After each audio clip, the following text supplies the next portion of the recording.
Latest updates ఎప్పటికప్పుడు పొందడానికి big TV WhatsApp channel follow అవ్వండి. లింక్ డిస్క్రిప్షన్ లో ఉంది. రేవంత్ రెడ్డి ప్రభుత్వాన్ని ఎలాగైనా బద్నాం చేయాలి. ఏడాది కాకముందే ప్రజల్లో భారీ వ్యతిరేకత మూటగట్టుకున్నారన్న ప్రచారాన్ని హైలైట్ చేయించాలి. ఎక్కడికెళ్లినా జనం తిరగబడుతున్నారన్న సీన్లు కనిపించేలా చూపించాలి. అధికారం పోయిన ఫ్రస్ట్రేషన్లో బీఆర్ఎస్ ఇప్పుడు 24 గంటలు చేస్తున్న పని ఇదే. తాజాగా వికారాబాద్ జిల్లాలో కలెక్టర్పై దాడి ఘటనలో తీగలాగితే డొంకంతా కదులుతోంది. ఎవరెవరు రెచ్చగొట్టి తెర వెనుక ఉండి డ్రామా నడిపించారో బయటపడుతోంది. సో ఇక్కడ బీఆర్ఎస్ మర్చిపోయిన లాజిక్స్ ఏంటో ఒకసారి చూద్దాం.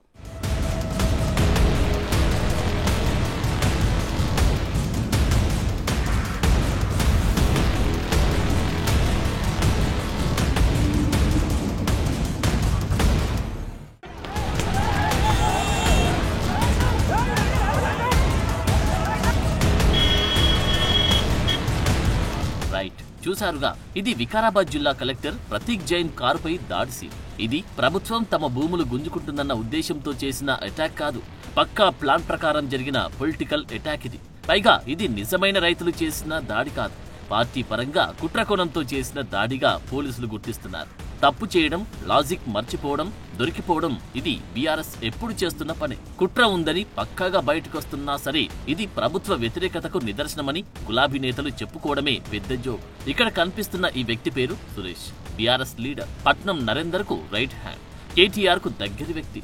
ఈ ఫోటోలు చూస్తే అందరికీ అర్థమయ్యే విషయమే. సో జరిగిందేంటో ఇప్పుడు చూద్దాం.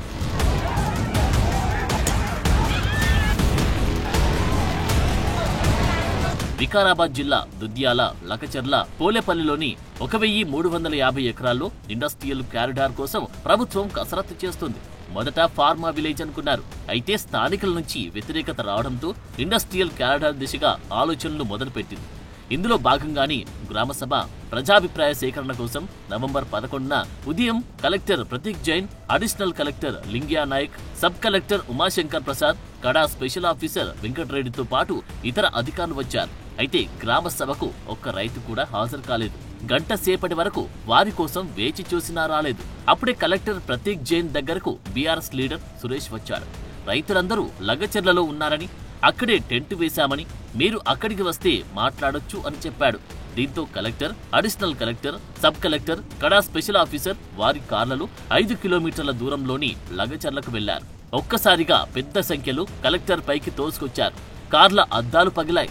అడిషనల్ కలెక్టర్, కడా స్పెషల్ ఆఫీసర్ తీవ్రంగా గాయపడ్డారు. తమపై నిజమైన రైతులు దాడి చేయలేదని, కొందరు అల్లరి మూకలు కావాలని ఈ అటాక్ చేశాయని కలెక్టర్, పోలీస్ అధికారులు అంటున్న మాట మొత్తం కుట్రే కనిపిస్తుందంటున్నారు. సురేష్ అనే ఒక వ్యక్తి వచ్చి ఆయన రిక్వెస్ట్ చేసి అక్కడి నుంచి రమ్మన్నారు అని రిక్వెస్ట్ చేస్తే కలెక్టర్ గారు అందరినీ అభిప్రాయం తెలుసుకుని, సరే అక్కడికి వెళ్ళొద్దాం, విలేజ్ మన విలేజే కదా, వాళ్ళతో వెళ్ళి అడుగుదాం, వాళ్ళ అభిప్రాయం చెప్తారు అని చెప్పే టైంలో అభిప్రాయం చెప్పమని అడిగితే ఇంత ఈ విధంగా దుందుడుగ్గా వాళ్ళు ముందస్తు ప్రణాళికలో భాగంగా ఒక కుట్రపూరితంగా కొంతమంది మధ్యలో దూరి ఈ యొక్క దాడికి పాల్పడినట్టుగా మేము ప్రాథమిక సమాచారం ప్రకారం నిర్ధారణ అయింది. ఎవరైతే దీనికి రెస్పాన్సిబుల్ పాత్రదారులు ఎవరు, దీన్ని వెనక నుంచి ఇన్స్టిగేట్ చేసింది ఎవరు, వీళ్ళందరూ కూడా ఆల్రెడీ సిడిఆర్ ఉన్నాయి. ఇప్పటికీ 15 మంది మెయిన్ వాళ్ళని ఐడెంటిఫై చేశాం.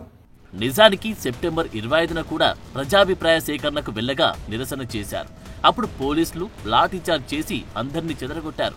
ఇప్పుడు కూడా 170 మంది పోలీసులు వచ్చినా వారంతా దుద్యాలలో ముందు ప్రజాభిప్రాయ సేకరణ జరపాలనుకున్న ప్రాంతం వద్దే ఉండిపోయారు.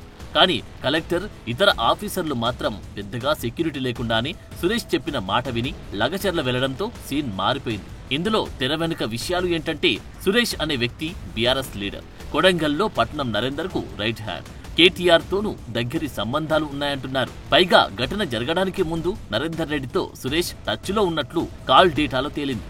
అదే టైంలో పట్నం నరేందర్ కేటీఆర్ కు ఫోన్లు చేసినట్టుగా తెలిసింది. సో ఈ ఫోన్ లింకులు అటు తిరిగి ఇటు తిరిగి చాలా డౌట్లు క్రియేట్ చేశాయి. సో అసలు నిజాలు నిలకడ మీద తేలనున్నాయి.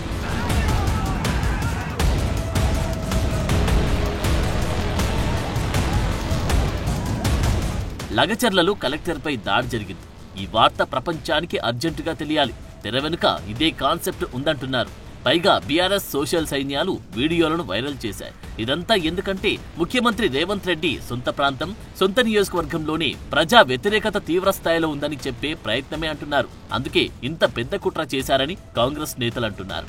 లాజిక్ లేకుండా పనులు చేయడం, చివరికి అడ్డంగా బుక్కవడం బీఆర్ఎస్ వంతవుతుంది.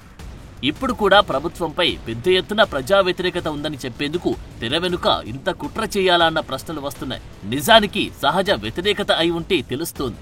కానీ కలెక్టర్ను నమ్మించి ముందు అనుకున్న చోటులో ప్రజాభిప్రాయ సేకరణ కాకుండా ప్లాన్ ప్రకారం వేరే చోటికి తీసుకెళ్లడం, అక్కడ కర్రలు, రాళ్లతో దాడులకు తెగబడడం, ఇవన్నీ సంచలనం సృష్టించే సీన్ క్రియేట్ చేయడమే అన్న వర్షన్ వినిపిస్తోంది. ఇదంతా రాజకీయ కుట్రగాని బీజేపీ, కాంగ్రెస్ నేతలంటున్నారు.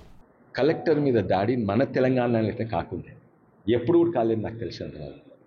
ఏమైనా ఇబ్బందులు ఉంటే రిప్రజెంటేషన్ ఇవ్వండి, ధర్నాలు చేయండి, మ్యాక్సిమం ఏదో 2 నిమిషాలు రాస్తారోకలు చేసినా చేయండి. కానీ ఇదేంది కలెక్టర్ మీద దాడి? ఇదేంది? ఎవరు దీని వెనుక ఏ రాజకీయ నాయకుడు ఉన్నా నేను ఖండిస్తాడు, మా సొంత పార్టీ ఓన్లు ఉన్నా కూడా ఖండిస్తాడు. అది తప్పు. ఎందుకంటే ఇతను బీఆర్ఎస్ యూత్ ప్రెసిడెంట్ కాబట్టి ఇతనికి బీఆర్ఎస్ నాయకులకు గట్టి సంబంధాలు ఉన్నాయి. 4 నెలల క్రితమే ఇతన్ని అపాయింట్మెంట్ చేసినారు బీఆర్ఎస్ యూత్ ప్రెసిడెంట్ గాని మాకు సమాచారం ఉంది. దీనిపైన ప్రభుత్వం అన్ని కోణాల్లో కూడా దర్యాప్తు చేస్తుంది. ఎవరైతే ఉద్దేశపూర్వకంగా అధికారులపైన దాడి చేసిర్రో వాళ్ళపైన కఠిన చర్యలు తీసుకోవాలని నేను ప్రభుత్వం దృష్టికి తీసుకొస్తున్నాను. కలెక్టర్పై దాడి జరిగితే ఇతర ఆఫీసర్లు ఊరుకుంటారా? వికారాబాద్ కలెక్టరేట్లో అధికారులు నల్ల బ్యాడ్జీలు ధరించి నిరసనలు తెలిపారు. దాడికి పాల్పడిన వారిపై చర్యలు తీసుకోకపోతే పెన్ డౌన్ చేస్తామని, ఆఫీసులు ఓపెన్ చేయబోమని ప్రభుత్వానికి వార్నింగ్ కూడా ఇచ్చారు. ఉద్యోగులు భయపడే పరిస్థితి వాతావరణాన్ని కల్పించారు.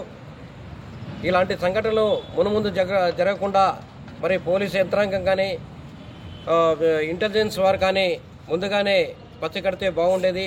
మరి దురదృష్టకరం, మరి ఒక జిల్లా కలెక్టరు అభిప్రాయం తెలుసుకోవడానికి వెళ్ళిన సందర్భంలో ఆ గ్రామస్తులు మరి ఉన్నతాధికారులనే వారిపైన దాడి చేసే విధంగా ప్రవర్తించడం మంచి పద్ధతి కాదు. ప్రజాస్వామ్యంలో ఎవరికైనా హక్కులుంటాయి, కానీ ఏ విధంగా హరించే విధంగా చేయడం చాలా బాధాకరం.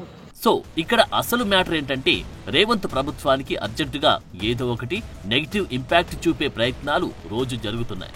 అప్పుడే కులగణన ఎందుకని, అందులో ఆధార్ ఎందుకని, ధాన్యం కొంటలేరని, రుణమాఫీ కాలేదని, హైడ్రాతో అంత ఆగమవుతున్నారని, మూసీ ప్రక్షాళనతో పెద్ద స్కామ్ జరగబోతుందని, ఫ్యూచర్ సిటీ ఎందుకని, ఇలా ప్రభుత్వం ఏ పని తీసుకున్నా ఏమీ జరగకముందే ఏదో జరిగిపోయిందని ఊహించుకుని రెచ్చిపోవడం, ఇలా ఆందోళన చేయగానే అలా కంటెంట్ అంతా గులాబీ సోషల్ సైన్యాలతో వైరల్ చేయించడం, తీరా అవి బూమరాంగ్ అవ్వడం బీఆర్ఎస్ కు వెన్నెతో పెట్టిన విద్యగా మారిందంటున్నారు.